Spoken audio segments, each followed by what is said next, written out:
First, welcome back. We were here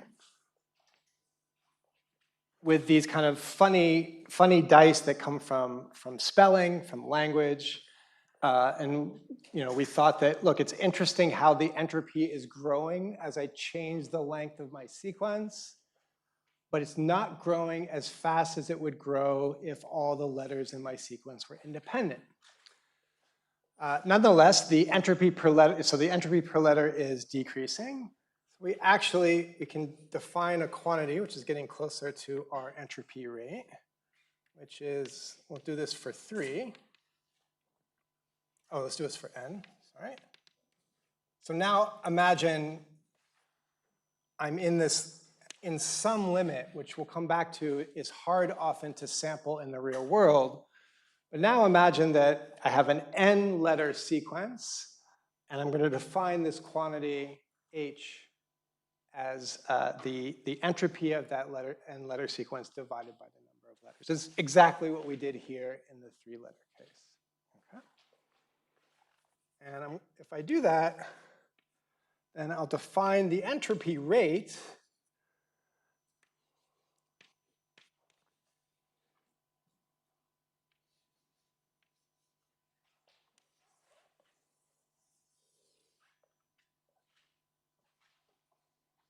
okay?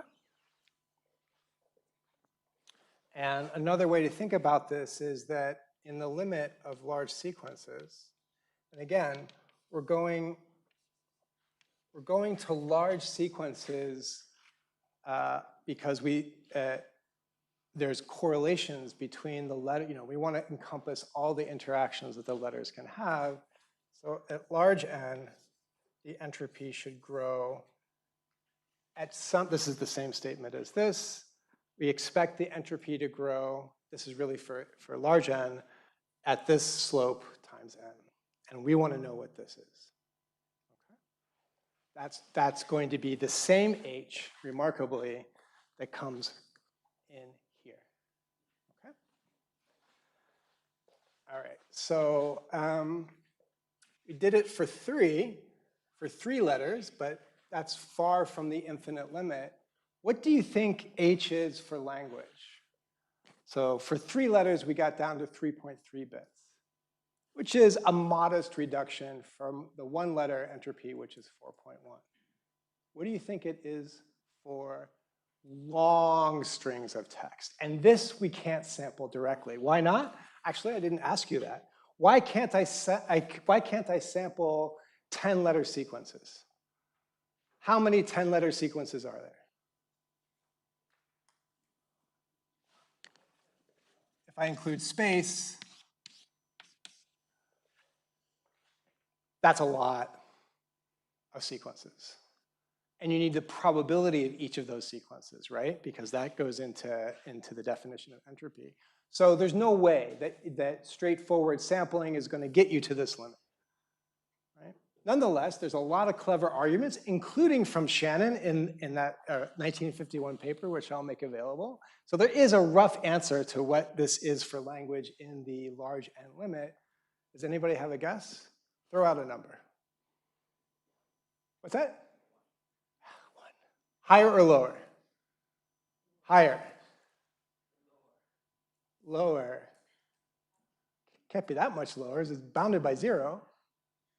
Okay, actually 1 is about right. So the entropy, so h for language is about 1 bit per letter. And that's pretty far. So you can see that what does that mean in terms of what we've done already? It means that, as we already said, language is a very challenging signal because you have these very, very long length scales of interaction.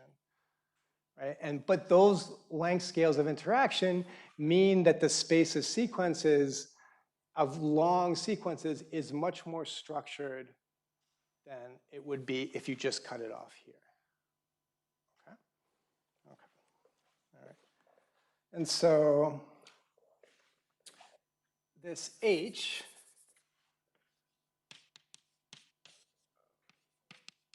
It's not the only one.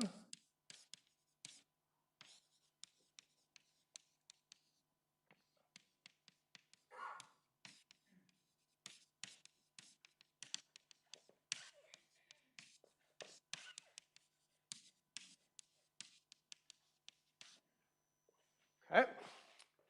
And let's go back for a second.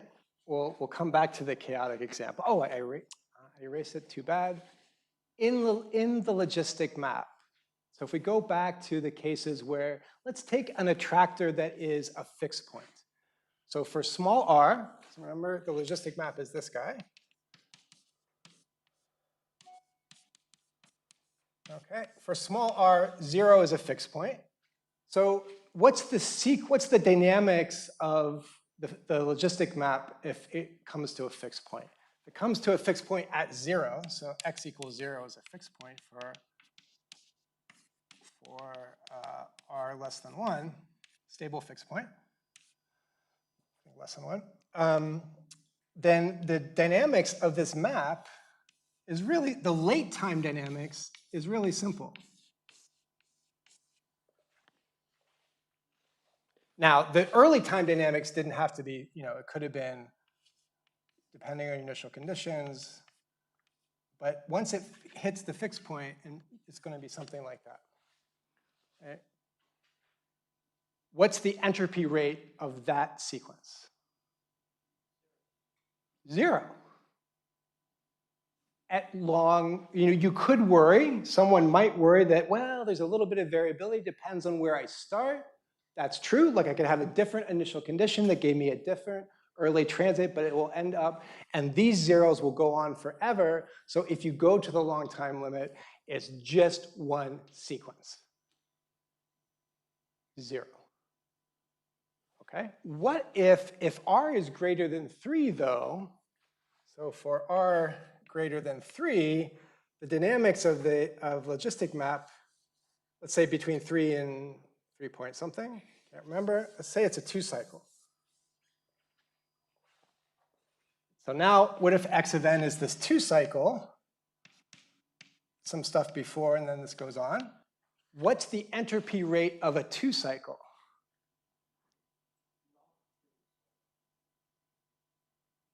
Log 2? Higher or lower? Higher or lower? You have to make a choice or you don't get lunch. Higher or lower? Higher, raise your hand. Lower, raise your hand. Everybody raise their hand? Lower, how much lower? How regular is a limit cycle? How predictable is a limit cycle? It's totally predictable. So what you're thinking of, it's totally valid. It's true that if I'm, it's more than just a fixed point, so there's a regular pattern, but in the long time limit, that doesn't matter. There's only one sequence. So you're worried about the fact that, in essence, I have a sequence that starts with one of the members of the cycle or the other. So in principle, you have 2 sequences. But in the long n limit, this doesn't matter. It doesn't grow with n. That's the point, right? And so this also has a 0 entropy rate. Because the late times, there's only one sequence that grows with n. That's 0, okay? So you can see that we're building up to this idea that, well, this entropy for dynamical systems is only non-zero when you have something that's really non-predictable, and that's only when it's chaos. Okay, but it's important to gain some intuition and why we're going to this long time limit, because that's the limit at which we can really universally characterize the complexity of these sequences. If we have to worry about the initial conditions, well, that's not so interesting, right? And that's not something that matters in the long n limit. Okay. Okay, so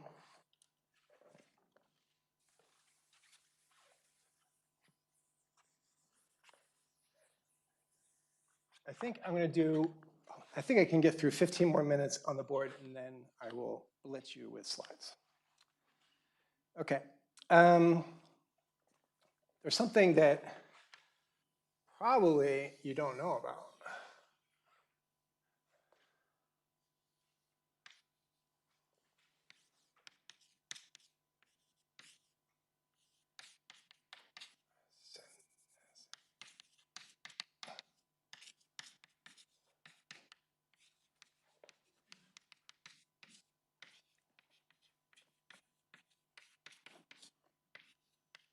You can look this up.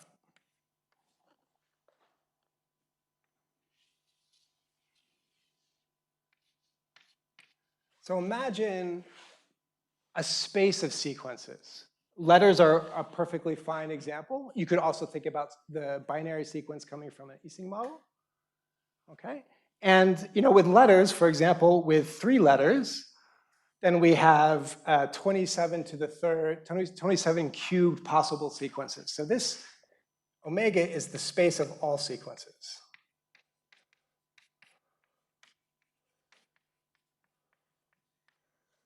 So, and A is the space of typical sequences.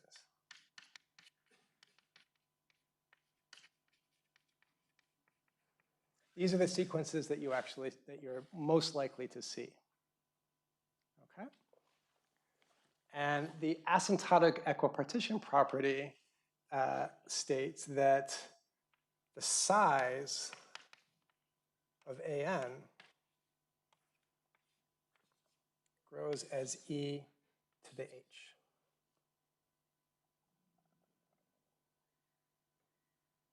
Sorry, we'll leave it in base 2. And, so this is point number 1. Point number 2, all members of A are equally probable. It's a really interesting property.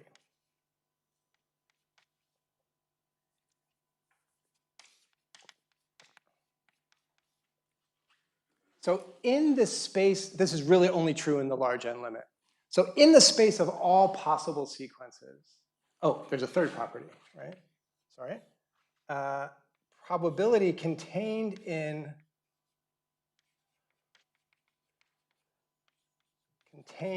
A is order 1. So let me explain in words what this means. Out of all the possible sequences that there could be, all right? So in language, a valid sequence, I mean, you could see F, G, A, B. That's a possible sequence. That's a member of omega. That's not a member of A, right? That's not a sequence, that's not a typical sequence. How many typical sequences there are is controlled by the entropy rate. So if you can measure this, and this space A is actually much small, depends on the value of H. But in general, this is much smaller than N times S. Okay? So this, if the entropy rate is, like here, is going down, it's telling you that the space of sequences that you actually see is smaller, exponentially smaller. And it's these kinds of ideas that link the value of H to compression. Because if this space is smaller, and it, in some sense, is as small as it can be because all the sequences in this space are equally likely. There's no more entropy to squeeze out. Then you can imagine a coding scheme where you just tell me which one of these sequences you're on. I don't have to tell you about all the rest of the sequences. I compress losslessly the data. So H then is a measure of complexity in the dynamical system sense, the complexity of the sequences, and also a measure, simultaneously a measure of how compressible the data actually is. So if you go back to the dynamics of a map, you could actually, I'll show you how to measure H exactly, but you could put that dynamics through a compression algorithm. Say gzip. Just make a time series of your map. And you know, for example, coming back to that example of the fixed point, if it's a sequence like this at late times, this sequence is infinitely compressible. Because you just have to tell me, the first character in that. And so basically the size of the compressed, to store this as a compressed sequence basically takes 0 space, right? So H comes from entropy, Shannon entropy. It's a measure of complexity of the time series, but also a measure of how compressible your data actually is. And you could do an experiment. Maybe I'll come back to this at the end. You could do an experiment where you generate different time series from your dynamical systems, the ones that are more chaotic, the ones that have a higher H, so have a stronger positive exponent, will take more space on your computer when you use gzip. That's cool, right? Fundamental link between things that feel kind of different but are actually very, very much the same. Okay, so that's the point I wanted to make, which is that kind of comes through this AEP, which is we have H from statistical physics, entropy, that's what I mean.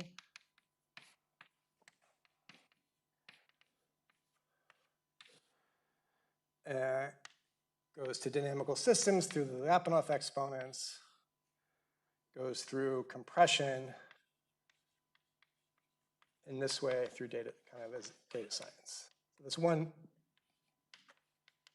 one object links all these different fields. Yep. Who knew when Carnot discovered how to make steam engines more efficient that he was actually discovering a fundamental measure of compression? That's crazy, right? Crazy.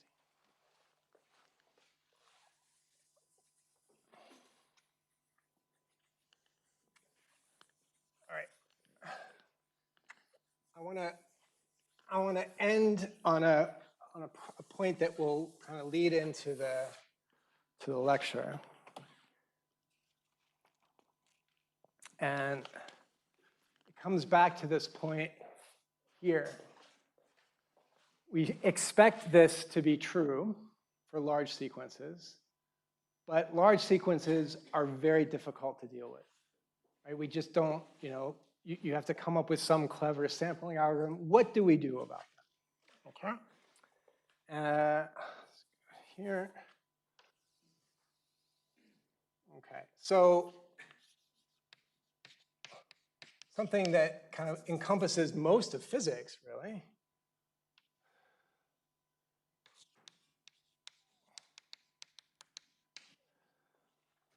Well, imagine our sequence is still long.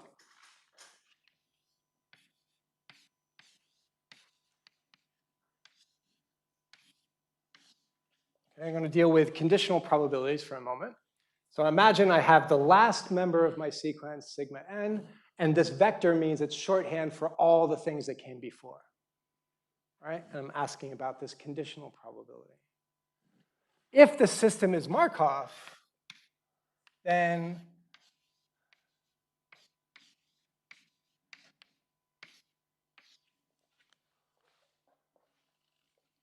I lose the vector. I don't have to keep track of the infinite paths.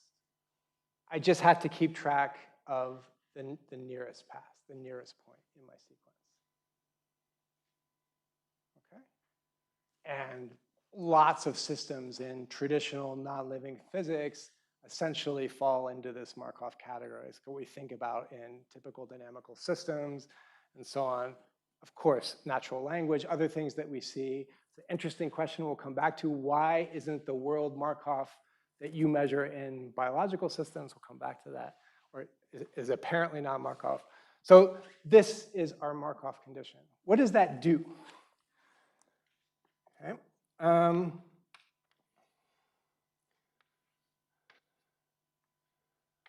So I can take the entropy.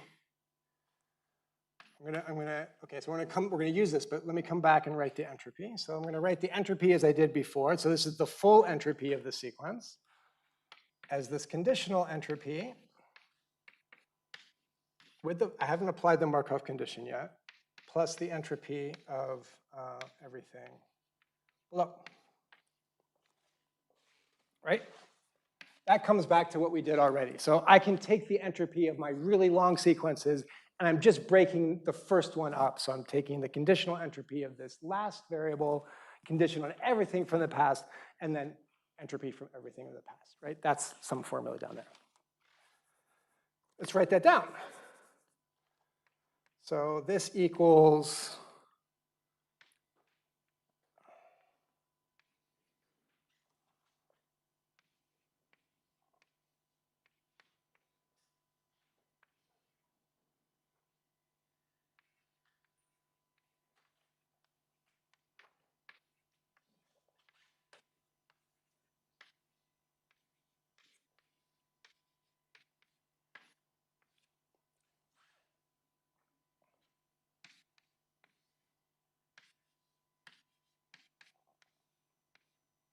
all I've done is express this. Sorry, I should have kept that as a vector. Yeah. Right? All I've done is I haven't applied the Markov property. I've just re-expressed this. But of course, if this is Markov, this is a Markov process, then I can replace this with minus the sum of p sigma n, and this vector thing disappears. So I have p sigma n, only sigma n minus 1 log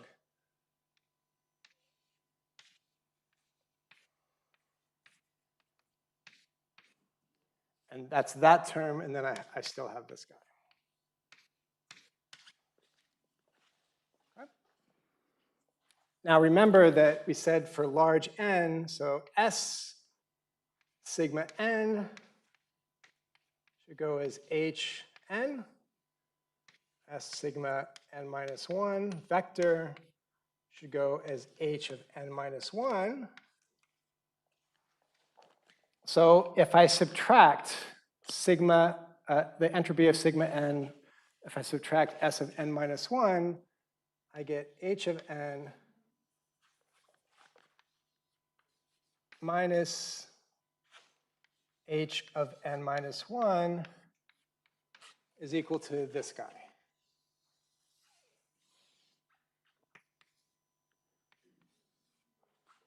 Okay.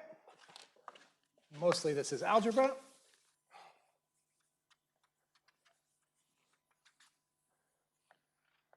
What that means, everybody see? All we're doing is subtract. So this guy and this guy are two vector quantities, go as this, but with different ends. And what that means is that, well, the h ends cancel, so I only have h. So I'm left with a single formula for the entropy rate, which is now simple.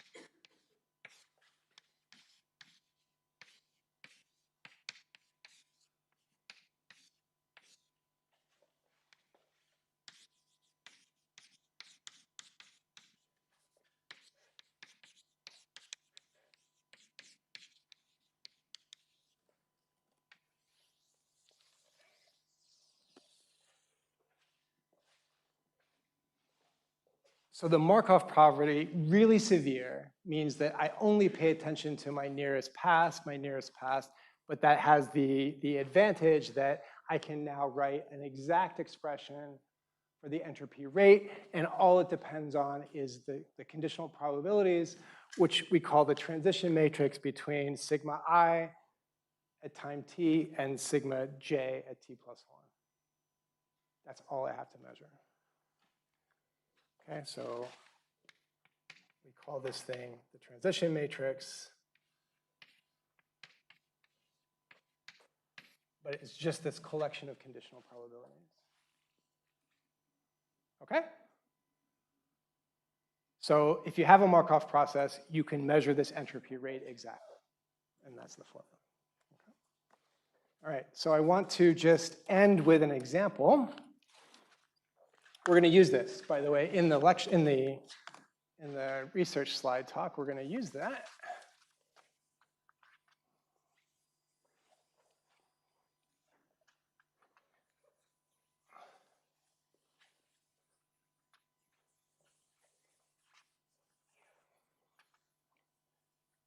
Okay. So maybe you've seen this example before.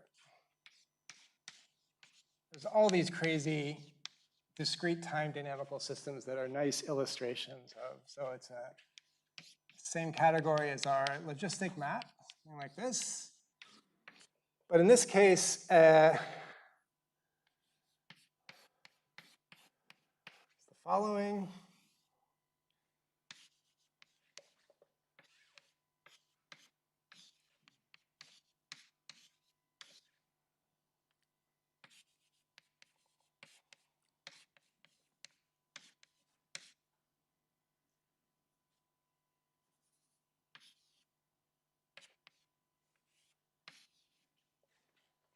Okay.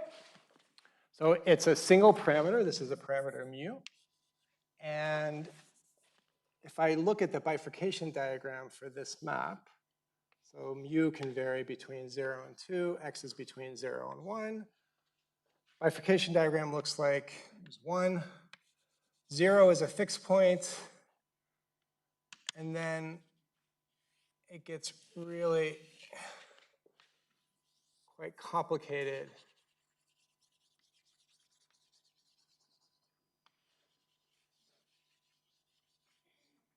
It's got all kinds of structure in here. So something happens at 1, and then there's a lot of structure. All right, that's our dynamics. So because this is a piecewise linear map, did I erase it already? I erased it already. Remember that the Lyapunov exponent is given by averaging the log of this quantity across your trajectory. But what's f prime of x? What's the absolute value of f prime of x for this map?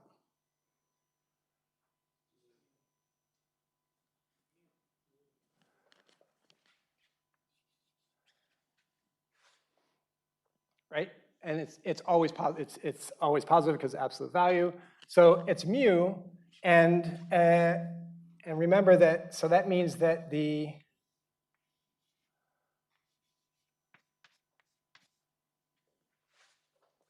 Lyapunov exponent, because it's constant, I erased our formula for the Lyapunov exponent, but remember the Lyapunov exponent is just the average of log of f prime of x over the attractor, but it's constant, so it doesn't matter. So log mu is the Lyapunov exponent. When is log mu positive? At 1.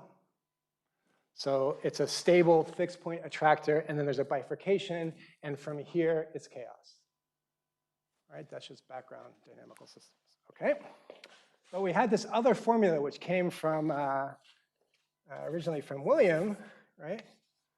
Which was H is sum over lambda I positive, right? So let's take the case where mu equals 2. So lambda for mu equals 2 is positive, is just log 2. 1 bit.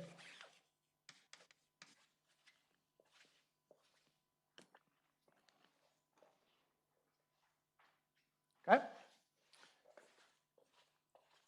Now, for this particular value of mu, the word doesn't, we're not going to go into what this means, but there's what's known as a generating partition, which means I can take my dynamics in X and I can replace it with a discrete set and not lose important properties. It also means that the system is Markov, and that partition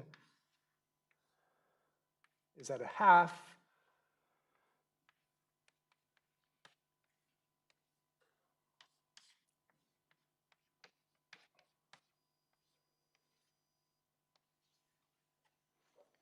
Okay. So if I measure, okay, well, that's my partition. So I've turned my dynamics of this crazy system because I'm at mu equals 2, so it's out here. So I've turned this dynamics into a binary dynamics, right? And I can measure the probability of sigma equals 0. This you can either measure directly, or you can kind of see. Oh, equally likely. Moreover, the transition matrix is super simple. So for this easy map, the transition matrix, so the dynamics is Markov. This conditional probability is this matrix over the 4 possible joint states. It's all equal, so it's all a half. So if I just sum this probability over that transition matrix, so H is equal to minus 4. Did I forget my? You got to watch me. I probably can't. It was here. So there's a minus sign. So this H is equal. There are 4 states. We're summing over all of them. They're all equal. And it's log of a half, 1 bit. Okay.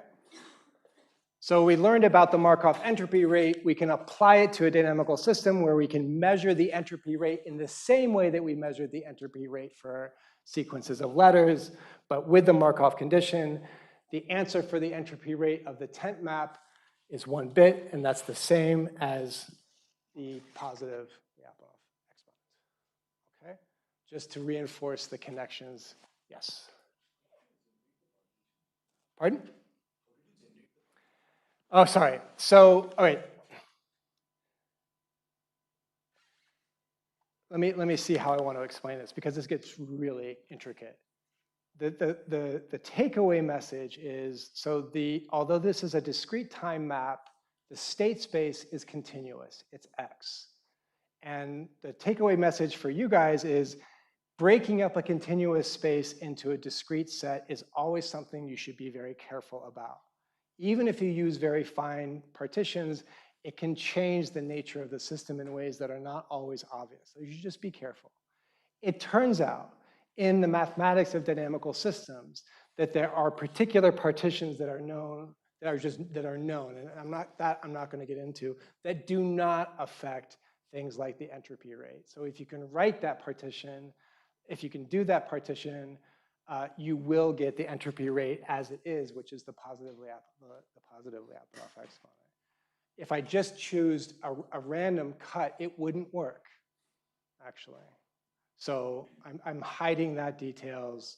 It probably is less important in the kind of complex systems that you deal with, but it's extremely important in the mathematics of dynamical systems. So we're taking this partition as given. What's that? This is not the only partition. No, there can be, it doesn't have, there are many possible. You could subdivide this partition, actually. So this is a partition into 2 states. If I took this partition and divided each one of the states into 2 again equally, that's also a generating partition. So there's many. But if I chose one state and it wasn't equally likely, that would not be a generating partition. And in fact, the dynamics wouldn't be Markov. So you wouldn't get this agreement. But that gets us more towards dynamical. It's more a statement about dynamical systems than it is a statement that I just wanted to show you that we have these different ways of characterizing the complexity at some level. In some ways, they can agree in interesting systems. Okay? All right, so that's the Blackboard side of things. Let me pause before we do, we'll pause maybe for a couple minutes, but let me ask, are there questions? You know, essentially what we wanted to get to is that this thing is interesting And if we can calculate this thing in various ways, then it tells us something kind of fundamental about the system that we're studying. And to get there, we introduce Shannon entropy and mutual information and so on. Yeah? But questions? Yeah.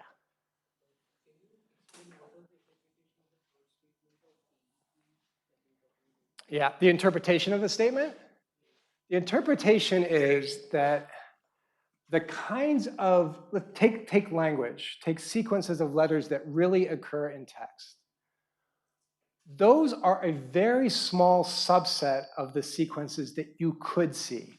So lambda is the sequence, or sorry, omega is the sequence that you could see. There's a set of sequences that you actually see, and in fact, those sequences are the ones that take up almost all of the probability. And those the number of those sequences is measured by the entropy rate. That's the statement. I'm not going to prove that property, but that's the statement. So what it means is that this H, which measures complexity in the Lyapunov exponent sense, measures compression in this size of A sense. Because if H is smaller, you have a smaller number of sequences. That's the statement of AEP. Okay? It's really another way to think about entropy. Entropy really, the lower the entropy, the more, it kind of makes sense even with single variables, right? The lower the entropy, the more compression you have. Right? In this case, though, we're talking about sequences. Yep. Yeah.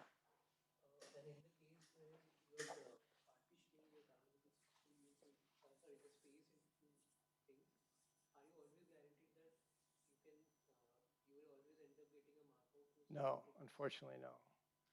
So I chose a partition that's known to be Markov. Not all partitions are. Yeah, it's really annoying. It's one of the craziness of dynamical systems. I think it's less relevant for living systems that we talk about, but it is a fact of dynamical systems. It's a whole, and now there's an interesting sort of, people are applying all kinds of ideas about how to find these partitions from deep learning and so on, but no, you're not guaranteed that it's Markov. I think that's right. Okay, yeah.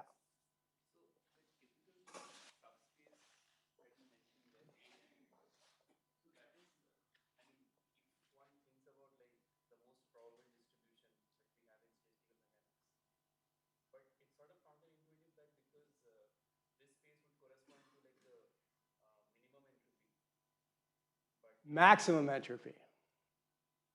Because all the sequences in this space are equally likely. So that's a little confusing.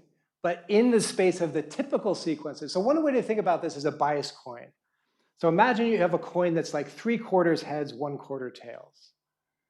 The typical sequences that you see have 3/4 heads, 1/4 tails, but in different arrangements. Those are the typical sequences. But a valid sequence could be any sequence, right? Your omega could have, most tails in one head. That's possible, just not likely. So in this biased coin case, the sequences that you see, these typical sequences, are the ones that have, and that should remind you of statistical mechanics, they're the ones that have 3/4 heads and 1/4 tails. And in that case, the entropy rate is just the entropy of the single biased coin. So it's reducing the space of sequences. Read about, or I have some notes on it, actually. Yeah? Cool? Yeah.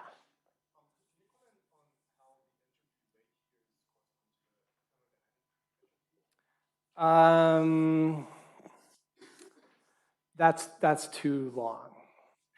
So I want to be careful about that. So, but that's a really interesting question, and I think that's going to take me too far for now. But let's talk about it offline because that's really fun. I think my sense is that they're mostly the same, maybe entirely the same, but I want to be careful about that. And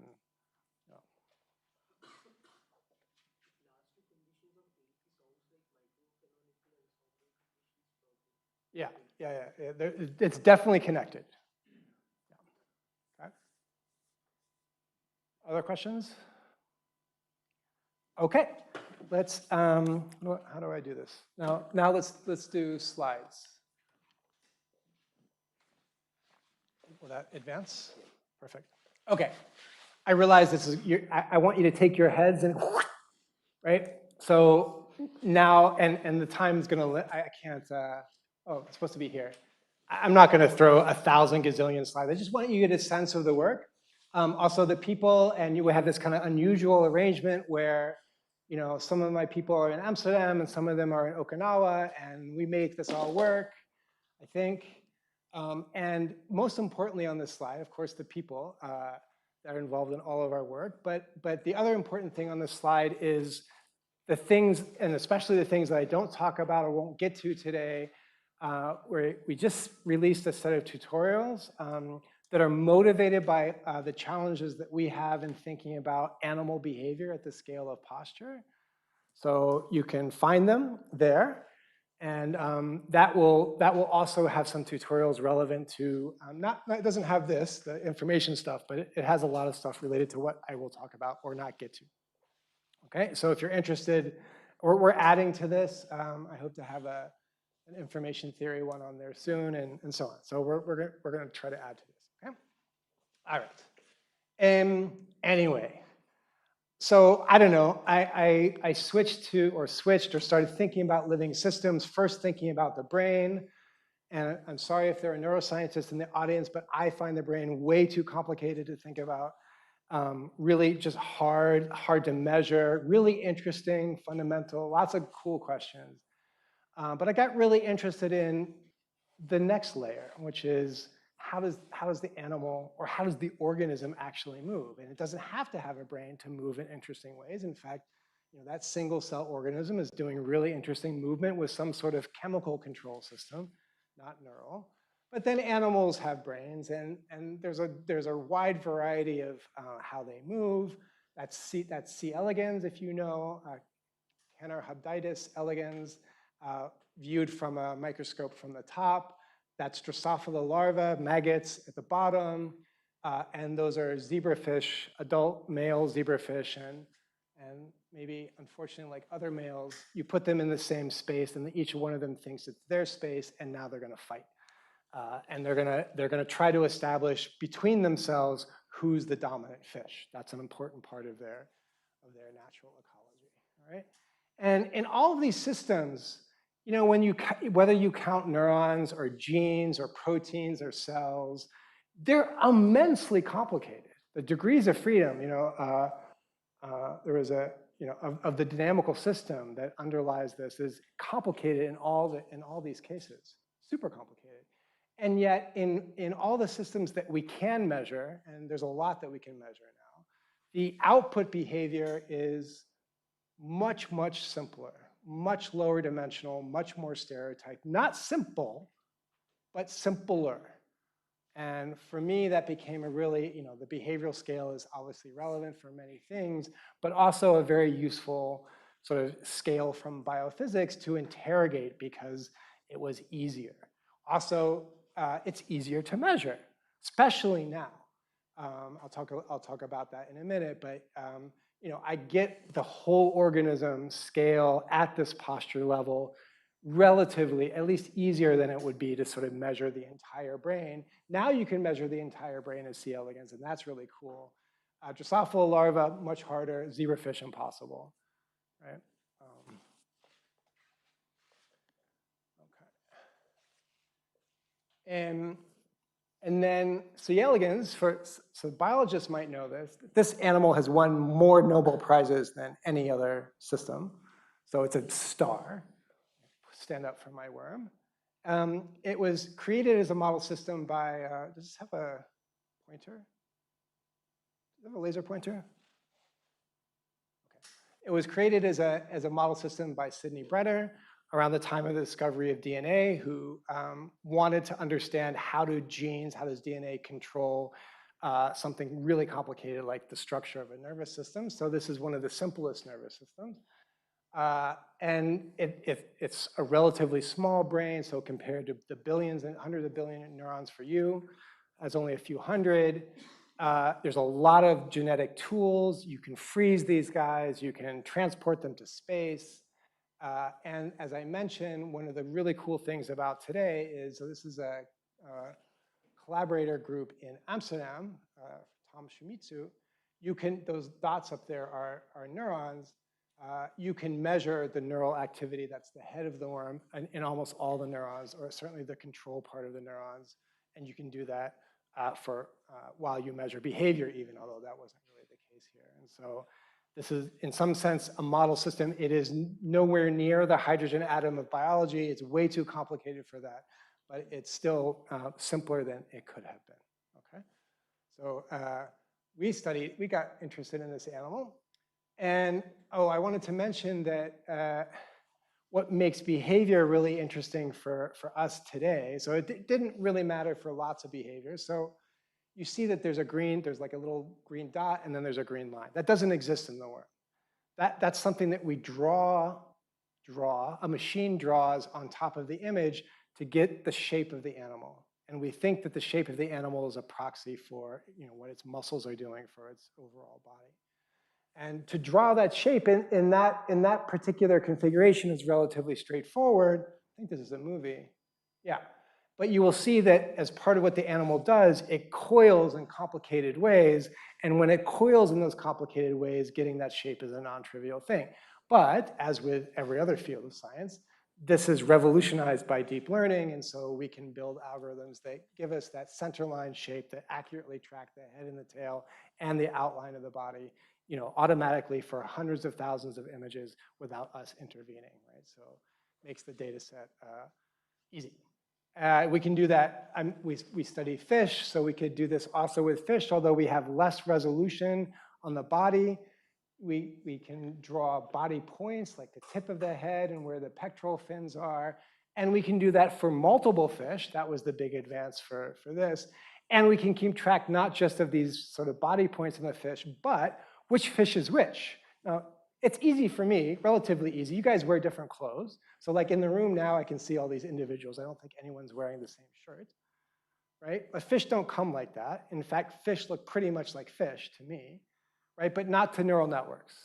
So there's enough individual variability that's consistent, the coloration, so on, that we can train the networks to automatically come back to the same fish. And that's important because if we want to know ultimately how did the fish arrange themselves in the hierarchy, we want to know how did each individual fish come to that agreement that they're either at the top or at the bottom of this two-fish hierarchy, right? So neural networks really kind of have revolutionized what we can do with behavior, all right?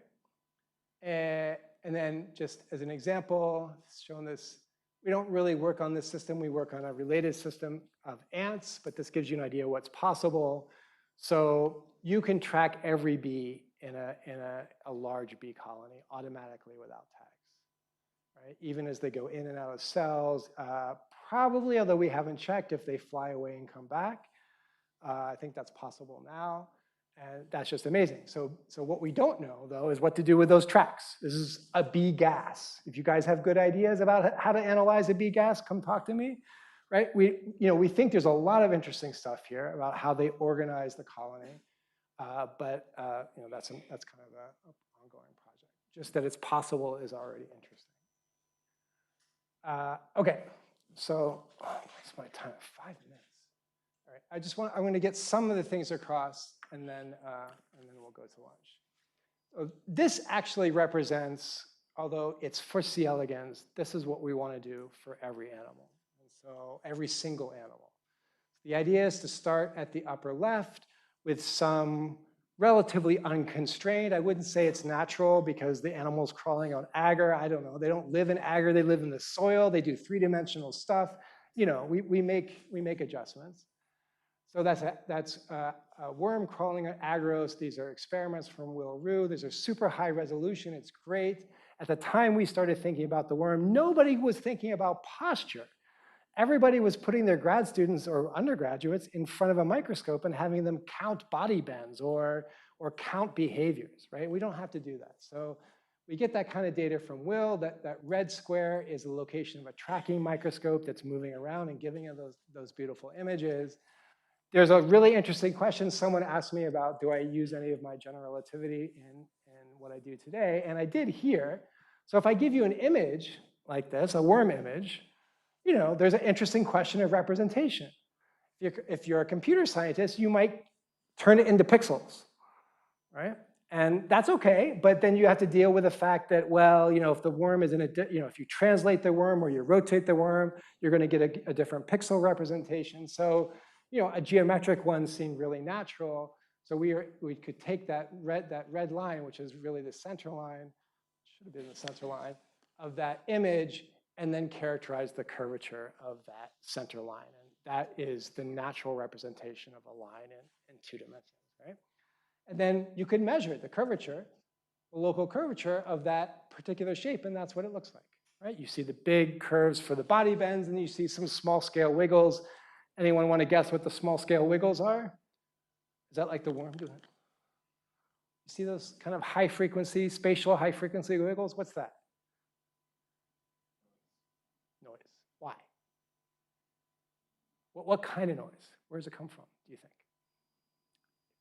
Are you, yeah. Will's not going to be happy if you tell him it's noise, because he's a really good experimentalist. But you're right, it is noise, but we can be more specific. What's that? Yeah, it's because of the pixels, right? So you know, we only have a finite number of pixels, and you know, if I'm going to basically draw these slopes, you know, there's going to be some noise in it. And that's important because probably you don't want your representation of the data to include that at some point, right? We don't think that's fundamental.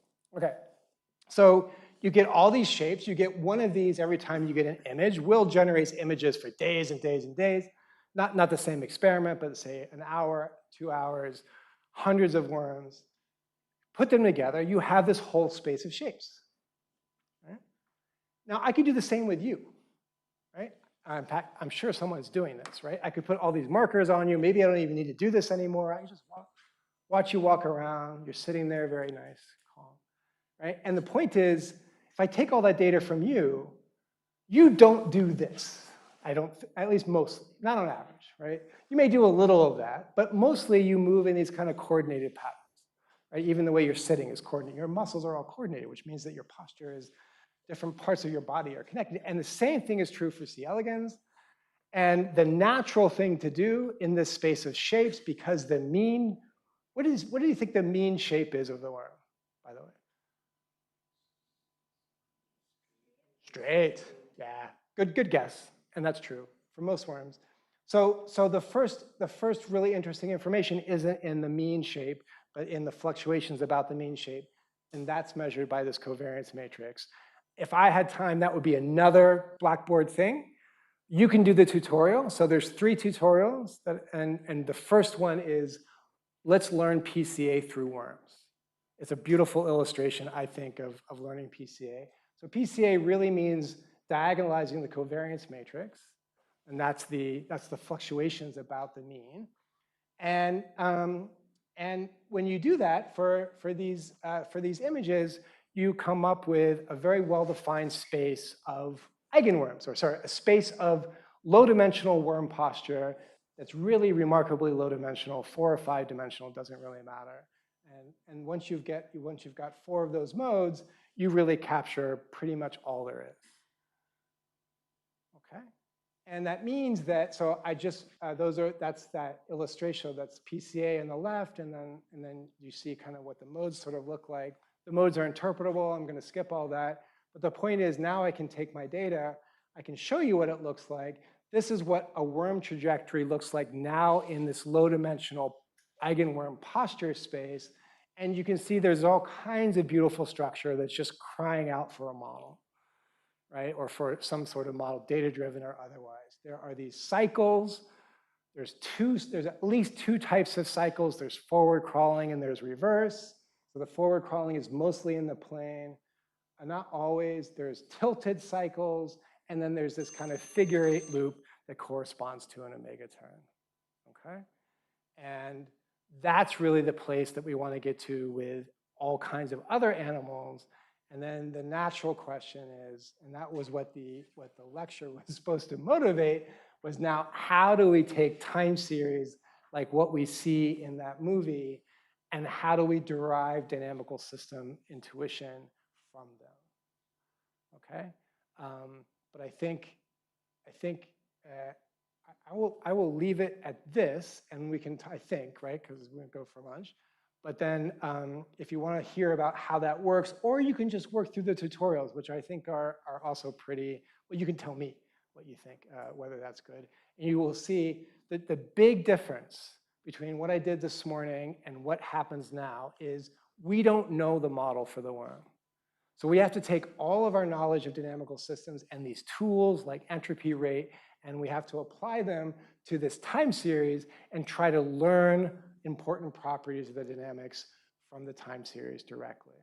And if we can, kind of analogous to what Rama was talking about, you know, with his sort of domains and the proteins, if we could learn important aspects of the dynamics from this time series, that becomes something that we could then interrogate across different variants, different genotypes. You know, that becomes our physics-motivated phenotype that then we can then ask questions about, okay? And I will leave it at that. So thank you for your patience.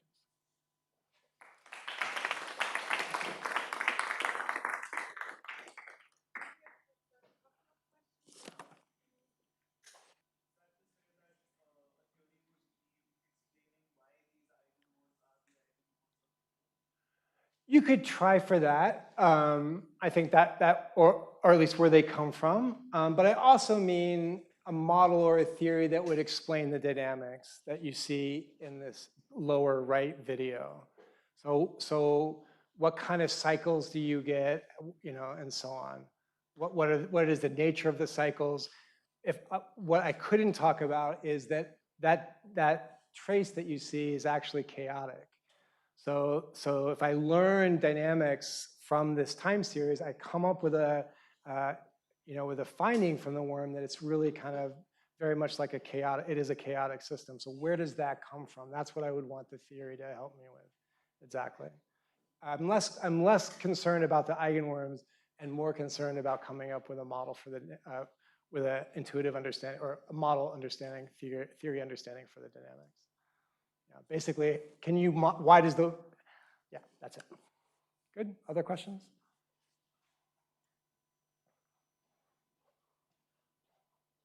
Okay, oh. You sure, go ahead. I mean, it's probably long enough. I'll take my stuff that she'll set up and.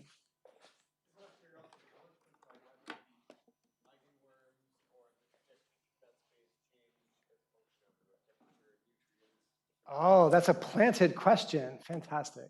So it doesn't. So the lesson is 4 dimensions in the space of biology seems like super small, right?